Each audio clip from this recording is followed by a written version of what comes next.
Yo, what's the word, y'all? We back with another episode of Them Blunt Conversations. It's your boy, Scott LaRock Jr. I got my guy, King Spills, with me. Spills, what's the word, my guy? What's up? What's up? Peace.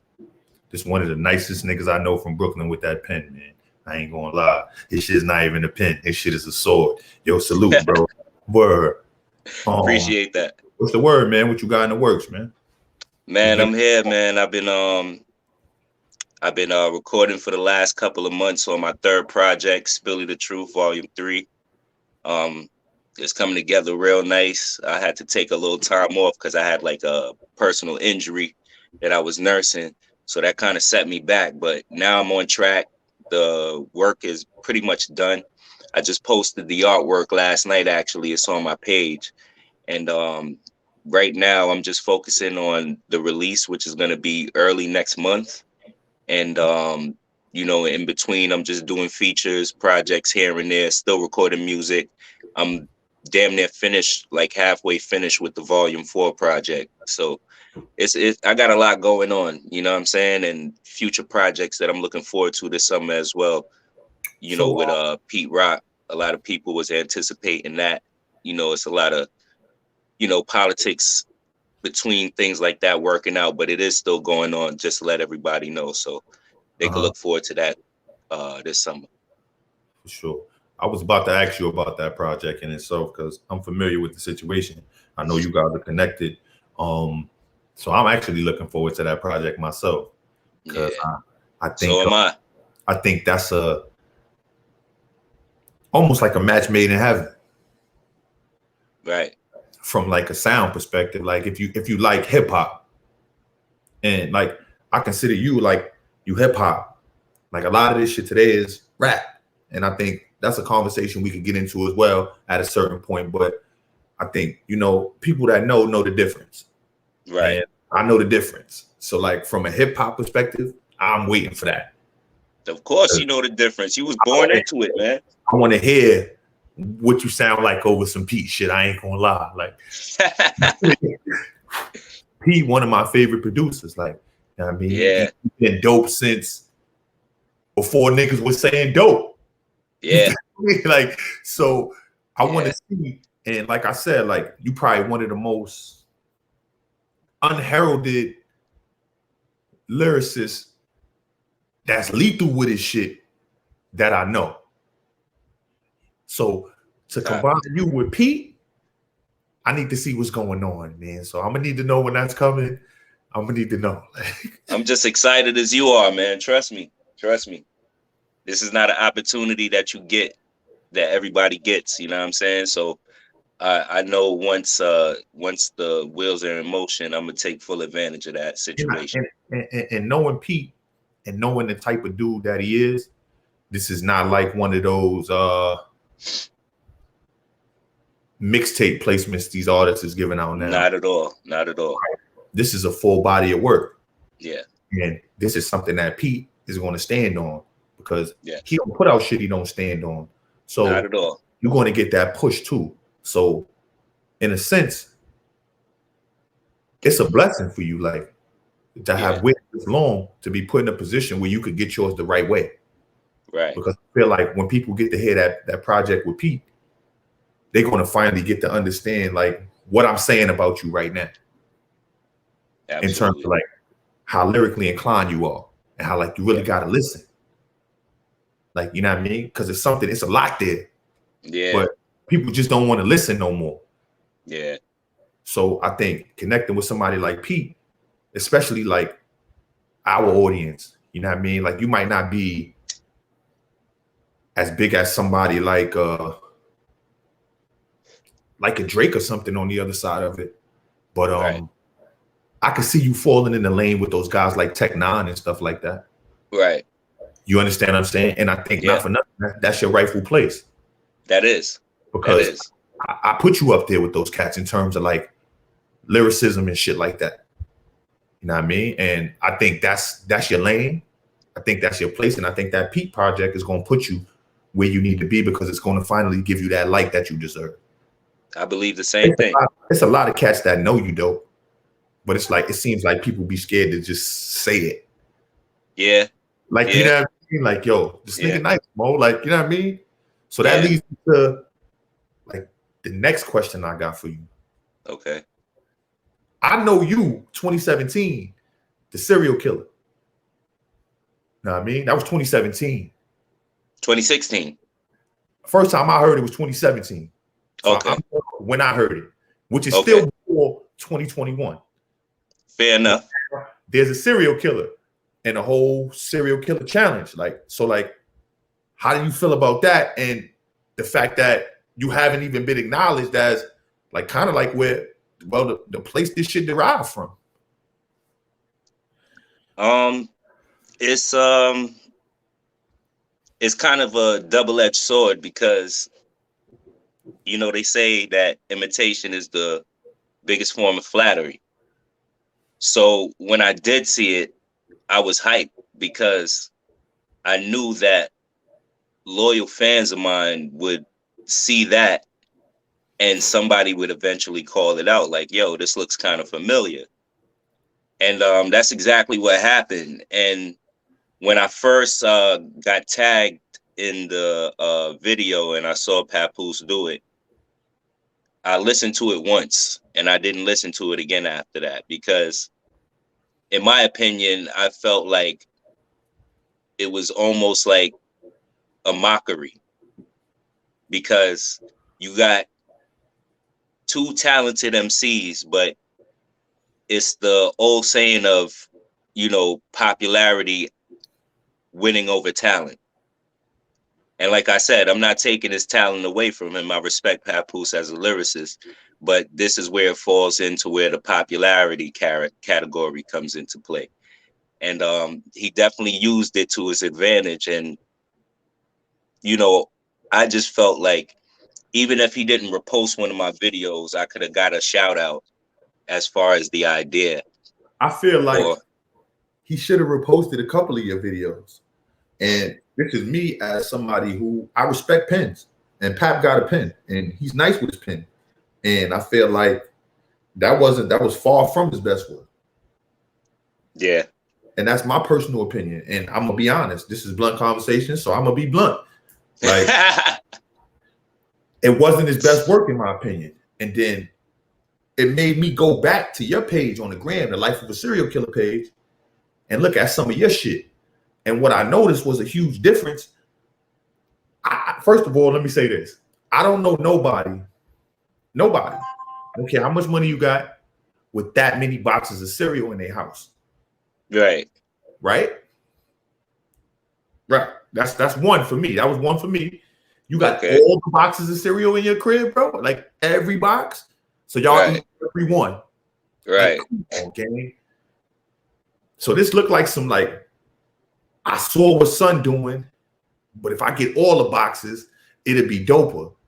And it was a fair, in my opinion, because your 15 seconds of the Lucky Charm shit is better than that shit. In my opinion. So at the very least, he could have posted that video and said, yo, this inspired this whole challenge. It don't take nothing from him. It don't make him less of a lyricist. Nothing. And furthermore, he's from Brooklyn. You from Brooklyn. What happened to spread love is the Brooklyn way? I gotta ask because y'all both from Brooklyn. Y'all both Brooklynites. So what happened to spread love is the Brooklyn way? Like where did we go wrong with that? You know, like he's not a 17-year-old Brooklyn artist. Let me say this. He's not a newer Brooklyn cat. So he's from that era, that spread love Brooklyn way era. That's a good point. From that cloth. You understand what I'm saying? I understand 5-year-old foreign and them younger cats not understanding that spread love is the Brooklyn way. But when you're a 40-something-year-old rapper, you grew up on Biggie Smalls, bro. Yeah. I'm in my 30s and I grew up on Biggie. So if you're in your 40s, nigga, you grew up on Biggie Smalls. And if you was from Brooklyn, nigga, Biggie played a big part in your development into whatever the fuck you was doing in life. Right. So you know about spread love is the Brooklyn way. Yeah. What happened to that? I mean, it goes with saying, I mean, a lot of the times, you know, that intimidation comes into play. Like you said, it may be a situation where he may feel it may take away from the attention from him. And I feel personally that it would never take away from the attention from him because you stamped your name in the game, bro. But it was just like I said, it was just surprising to me because I was just watching on the news like 2 weeks ago and him saying he retired. And I'm like, okay. I mean, for the most part, he's been in the game a long time. People want to do other things, you know what I'm saying? So I respect it. I was never one of those people to, like really check for his music like that. But when I did hear him, I listened and I respected, the fact that he was nice with his pen game. But, just to see that come about, it was just like, it's no coincidence. It wasn't no coincidence. Yeah. Like I even told myself, like, yo, this is no coincidence. He definitely saw my page, came across it, saw the idea was dope, and said, you know what, I'm gonna capitalize off of this and do my version of it and have people bite on it. Even with Taraji, Taraji reposting it. I did the Cookie Crisp of joint, and I based that whole the beginning of that whole episode on Empire. Mm-hmm. And I put her name in it and tagged her in it 5 years ago. But like I said, I was nobody. So it was just like, a dice game, just a gamble to see if she would see it or not. And then I just recently reposted it again. And, like I said, when you got a wider platform, when you got a bigger audience, more popularity, it's going to work in your favor. But I do appreciate the people that was underneath his post, letting him know that, yo, Life of a Serial Killer came up with this concept first. You need to check that man out. If anything, give him a shout out if you're not going to repost one of the videos. But, that's life. I'm still working. It doesn't take away from my talent. I can still rap regardless of the serial. So, and I did go in the studio last night and I came up with another version, similar to that, but I just didn't incorporate cereals. I incorporated brands. And I basically labeled the track Brands and I made a song. And the shit is fire. Like I wish I could post. I'll probably post a little clip of it later, maybe not, but I want to make sure it's the right timing because I'm still gonna give them time to, come to the senses. And if by Monday, nothing happens, then I'm gonna release this track. And it's not a diss track at all. It's just me basically showing like, you know what, I could do this too. Like I could be creative. I could take what you doing from what I did and do something else and be creative. And let's see where you at with it. And we can go back and forth on it on a friendly sport. Like that's what hip hop is about. It's about friendly sparring. And nothing should be ever personal. And I feel like him not acknowledging me was a personal thing. I don't know, if it's because we got mutual people that we know or whatever the case may be. But at the end of the day, like I said, man, it's not a good look for hip hop, you know? It's definitely not a good look for Brooklyn. I want to say that, It's especially not, definitely not, especially when we get put in that category. especially when you from that era. I think that's the thing that kind of bothers me the most. You know what I mean? Like, and I watch Pat, not for nothing, get put on and get his platform through another person. Right. So I think he's somebody that understands wholeheartedly what that could do for somebody. Right. You understand what I'm saying? And I think that's what bothers me.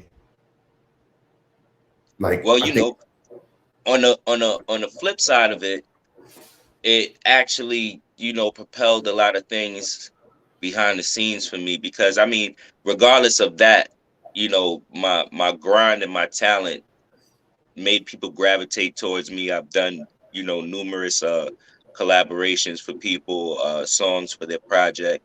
The latest thing that I just did a collaboration with John Forte. And okay. John Forte actually reached out to me. Good brother, salute to John Forte. Reached out to me, you know, listened to my work, loved what he heard, and he had an inspiration for a track, sent the track over, told me, find my inspiration on it. And, I did my 1-2 on it. And when I sent it back, like he was just so impressed with it. to the point where we built a relationship now to where he wants to take me further to where I am now. And, you know, like I said, that's all off of, you know, that grind and that determination. So, you know, with everything happening now, it's actually putting my name in the spotlight. Like my Life of a Serial Killer page, like I just see like the followers going up. I see views going up, even though the content is 5 years old. It's still new for a lot of people because Yeah. a lot of people seeing him doing it, they're thinking like, damn, that's some hot shit he came up with. And then when they see the Life of a Serial Killer tag and somebody gets curious and they click it and then they look and they see and they're like, oh shit, this is kind of dope. And then they look at the dates and it's saying 2016, 17. They like, wow, like, all right, this might not be coincidence. This might not be, you know, a mistake. This might not be coincidence. Like somebody saw something and they took it and they ran with it. But you know, it's all good, man. Like I said, I got a lot of shit going on, so I'm not gonna let that discourage me in any way. Right. In terms of future projects, past the volume 3, when can we expect that Pete project? You know, I'm going back to that. That Pete project, I'm gonna forecast it's gonna be a summer release. I'm not sure when in the summer, but it's definitely gonna be a summer release. I just spoke to Pete a couple of days ago. We had just, you know, a casual conversation. He got a lot of joints lined up for me. I've heard clips of some of them and they're crazy. Like I'm almost kind of nervous myself because I know when I hear something I like, I tend to go overboard. And I want this project, you know, being it my first studio album, I want it to be something special, something people could hold on to, like an Illmatic, you know, or just anything classic like that. That's what I want it to be. And, you know, like I said to somebody the other day, like I'm not trying to be named as one of the legends of the game. I don't want to be a martyr. You know, I just want the situation to be when I walk down the street, just notice me. You know what I'm saying? That's it. Just notice me. Why not want to be a legend though? I mean, you know, that category is such a prestigious category, and I feel like a lot of people get that title that don't deserve that title. Like you have to put in, you know, a lot of work, and you have to to basically lay everything on the table to come out of the dirt with that title on your name. And you know, just like people use, you know, the GOAT term, Yep. you know, everybody's, you know, a GOAT in their own sense. Everybody's a legend in their own sense here. But Everybody can't be a GOAT though. right. Everybody can't be a GOAT and everybody can't be a legend, you know, but everybody can be noticed. They can be noticed. And I'm content with just being noticed. I'm content with that. Like as long as I'm noticed, you're gonna hear me. And as long as you hear me, that's my goal. You know, like that whole legendary status, that's heavyweight to carry. And I'm my whole motto is to live comfortable and not beyond my means. I know my limit. I know what I'm capable of. I can get to legendary status. I That's know why I can do that. that's why I feel you more in the lane of a Tech 9. Okay. That's why. You see what you just said? I'm content with living a nice life, but not living above my means. Right. Most cats would say that's because you don't feel you can reach a certain level of success. I believe you can reach that level of success, but I believe you are genuinely content with being in that realm of a Tech 9 and things like that. Someone who lives very comfortably. Tech 9 makes a lot of money for himself. He's not hurting at all. You understand what I'm saying? But right. The casual hip hop fan doesn't know who he is. He probably can still go to the Walmart in this town and most people don't know who he is. Right. You understand what I'm saying? So to me, and that's comfortable living. That's the best kind of life. I got money like I'm one of them niggas, but you don't know me like I'm one of them niggas. Right. That's a nice life. Right. But that means that you're not a mega star at the same time. Well, it's not but that's the whole thing. That's where people get caught up in this whole, you know, Hollywood thing. Like it's not for that label for you to have. It's not for you to be that megastar. You know what I'm saying? Like you shouldn't care if people don't think that you're a megastar. As long as your fans, your true fans, love what you do and they support what you do, that's the goal. You know, and some people have different goals. That's my personal goal, is to keep my fans satisfied, keep my fans with content that they can enjoy and they can appreciate. And once that goal is fulfilled, you're gonna win regardless. You can't not win. Once you lose your fans, that's it. Definitely. So, like, name 5 producers that like is on your wish list, like to work with. Like, Oh and you can't man. say Pete because like that's a box already Oh checked. no, I wasn't gonna name Pete, but oh man. I would have to say Premier is definitely at the top of my list. We got the same birthday. So I feel like that's like almost inevitable. I feel like that's gonna happen. Um I would have to say uh this is tough, man. I just need 5. Okay, Premier, I would go with Tim, Timberland. Hit Boy, Mad Live. I got one more, right? Yep.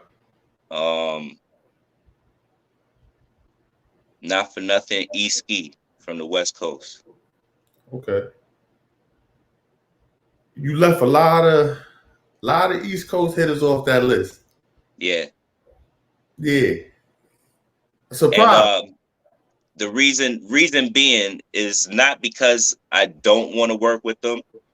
I'm real unorthodox when it comes to certain sounds, and when I hear something that grabs me that I like, Mhm. that's what I gravitate towards too. And E-Ski to me was like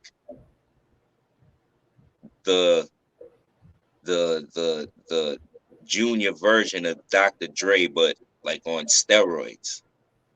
And when I first heard his work and connected him to everything that was going on, I'm like, damn, yo, like I ain't really do my homework. And I started doing my homework and I'm like, damn, this shit is dope. Like how dope would it be for an East Coast MC to be on a West Coast beat? Like the last time we really heard that was Biggie on Going Back to Cali, in my Yep. opinion. Yep. And I thought it was so dope to hear Big on that West Coast bounce beat. Like I'm like, damn, like he really thought out the box with this shit. Like that really caught my ear. And I said, yo, I always wanted to think outside the box like that. And I always said that I wanted to really get with a West Coast producer that's gonna give me that going back to Cali feel. And E-Ski was that dude. You know what I'm saying? Hit Boy, the reason I pick Hit Boy is because Hit Boy has a very unique style to him. He has a very unique style to him. And I feel like if he gets the right Brooklyn artist, Mhm. that it could be something real, real special. You know what I'm saying? Like I hear that. And I have to be selfish as an artist. I hear that for me. You know what I'm saying? So that's where that whole situation came about with Hit Boy. I always liked Hit Boy. I'm a fan of him. You know, producer wise, artist wise, he's decent, but producer wise, like he has a real talented ear. So he always stood out to me. Um, with Premier, them scratches is just classic. Yeah. Like the Yeah. scratches make you want to rip your hair out, yo. Like it's Mhm. amazing how he puts that together. And I said if anything I do in life, if I gotta pay any amount of money to this guy, I'm gonna make sure that before my music career is over, I'm gonna have a track with DJ Premier because I want them scratches on it. I want him to find whatever verses he can find from mine and scratch them shits into the beat, just like a Nas is like, or the Gangstar Dwick track. Like all of these things are standout moments in hip hop that inspired me to want to pick up the pen later. Like Guru and Greg Nice and Smooth B was lyrical titans in my opinion when I was growing up, because I never heard rhymes so witty and put together like that. So when I realized who DJ Premier was later on growing up, it was like, oh, okay, he does all these beats and shit. I'm like, damn, yo, like this dude is super nice, yo. And then, hearing him do work with Jay-Z later, who's, one of my favorite artists, it was like, nah, I definitely got to get a track with Premier. And, Mad Lib, that's self-explanatory, dude. Like, I don't think you can prove yourself in MC unless you can tap in on one of his beats. That's just my opinion. And MF Doom showed that shit. I think that's how I feel about Premier. Yeah, absolutely. Absolutely. Absolutely. I agree 100%. I agree 100%. If you somebody that call yourself a wordsmith and you ain't killed one of his, if you can't hold your own on Premier's beat, you need not be doing it. You need not say you're a wordsmith no more. Yeah, I agree. I agree. I just like the unorthodox sound. Like if Dilla was alive,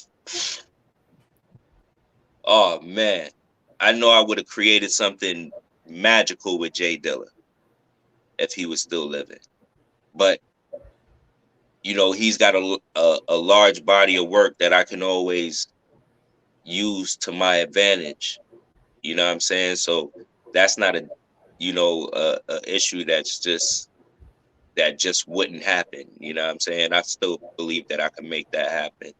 But like I said, I'm just a guy that thinks outside of the box. I'm not like everybody else to jump on that wave or that wagon. And when it comes to my music, I'm very particular about the things that I do and words that I write down and beats that I choose. People always send me messages about how I sound on certain tracks, and I sound better on this and on that. And I take all that into consideration, because as an artist you want to expand. And I feel like as long as I'm honest with myself, my music will be honest. And I feel like the game is so watered down now. Like nobody's really honest about their music anymore. It's just about making that big hit, and I want to switch the narrative to where people start and really anticipating albums, like really coming out the next day and saying, yo, did you hear such and such? Like the last album of 2020 that gave me that feel was Busta's album, where I listened to it and I was talking about it that same day and the next day and the day after. Like he's a person that don't get his flowers like he should. And like I said, that's just the game. But the more Busta Rhymes and the more J. Cole's and people of that genre that we have, the more they keep pushing and believing that era and that type of sound can be rebirthed, we could push all that watered down shit out and have real hip hop again. Hip hop that we could be proud of, and not have somebody like 6ix9ine being posted every 5-10 minutes on some negative shit that he's doing. You know what I'm saying? So so we knocked out the producers. So now I gotta ask you, and you only get one on this one. And the one can't be Hove. I'm taking Hove out the equation. I'm taking Nas out the equation. I know those are two guys I already know. One feature. Who would it be?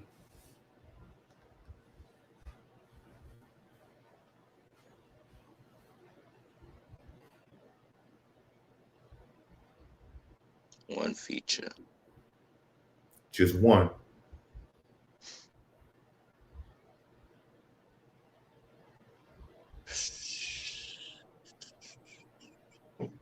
Man, that's a tough one. It was supposed to be a tough one. Yeah, you going in on a Sunday morning, yo. I ain't mad at you. Oh shit. One feature, One. one person, Mm-hmm. one shot. Shit.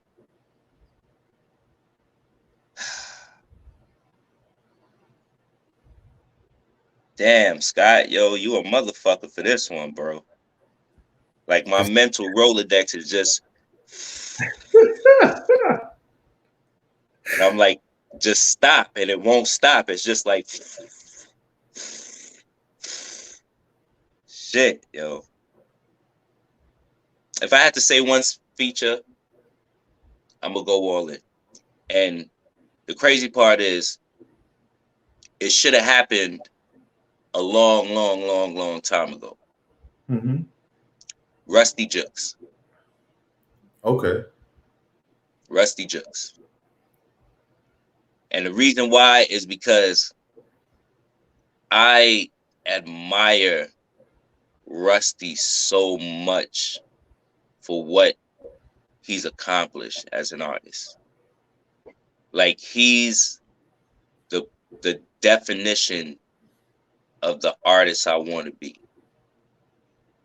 And Brooklyn knows Rusty Jukes.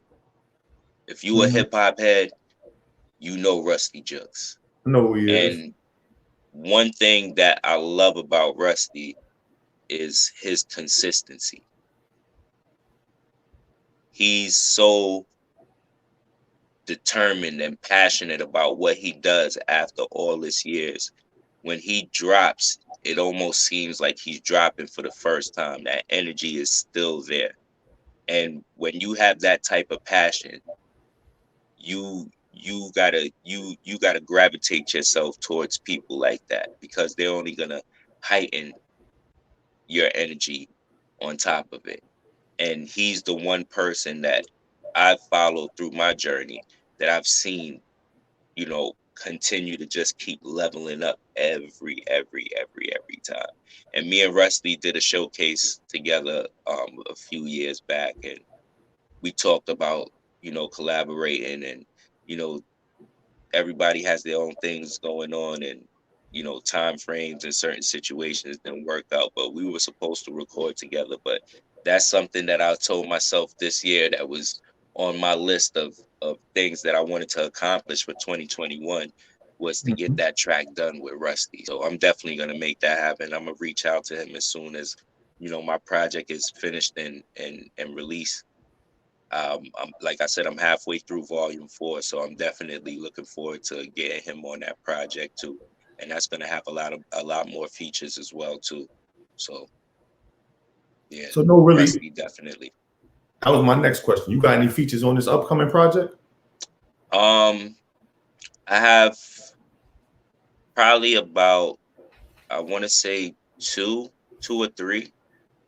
And the thing with me is like I'm real selfish about doing projects. My projects, like I don't I'm not gonna say I don't like. I prefer not to do features because I like to showcase that I can hold my own when it Mm-hmm. comes to doing my projects all the way through.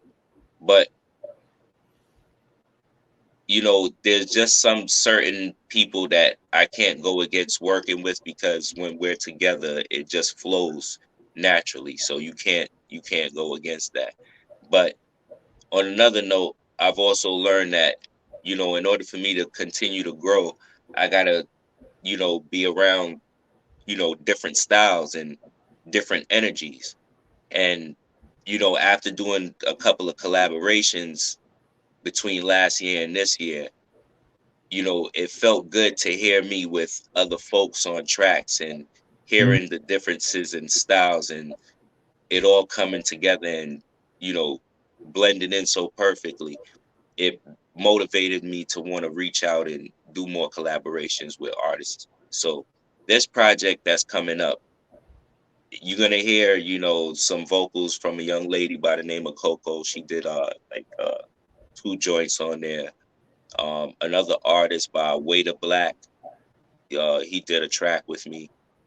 And yeah, that's about it. Everything else I beasted out myself. You know what I'm saying? And with this project, I wanted it to be, you know, a good follow up to the Volume 2 project to show my growth in my writing style and my style in making songs and also testing the waters and trying different, you know, producers that was more out of my lane to see how creative I could get. So it was fun making a project and it came out really, really dope. Like it actually came out to my liking because I'm really hard on myself.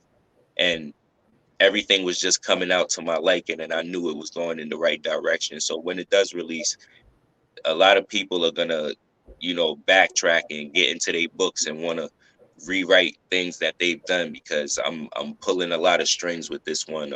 I'm not holding any punches. I've called out names on this project with no problem. You know what I'm saying? So it's one of those projects, yo. It's like almost like a baptism because I feel like I had to reinvent myself this year in order to get my point across because I feel like I've been overlooked for too long.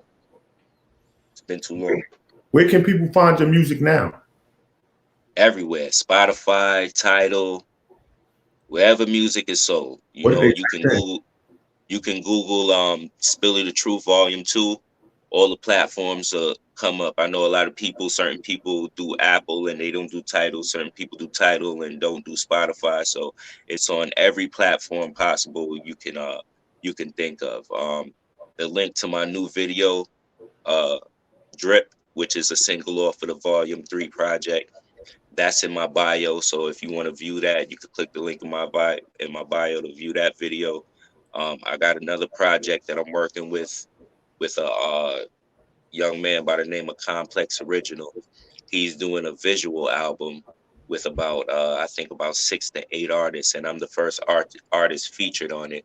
We just finished completing a video for the song that I did for the project, so that visual is going to be coming out probably like in another, I want to say 2 to 3 weeks. So I'll give y'all a heads up on that when that's getting ready to drop as well too. But like I said, I got a whole bunch of stuff in the works coming out. So by the time the weather starts warming up, you're gonna see a lot of content coming from my page. Okay. Yo, I appreciate your time, bro. No doubt. I appreciate you, man. Thank you, bro. No doubt.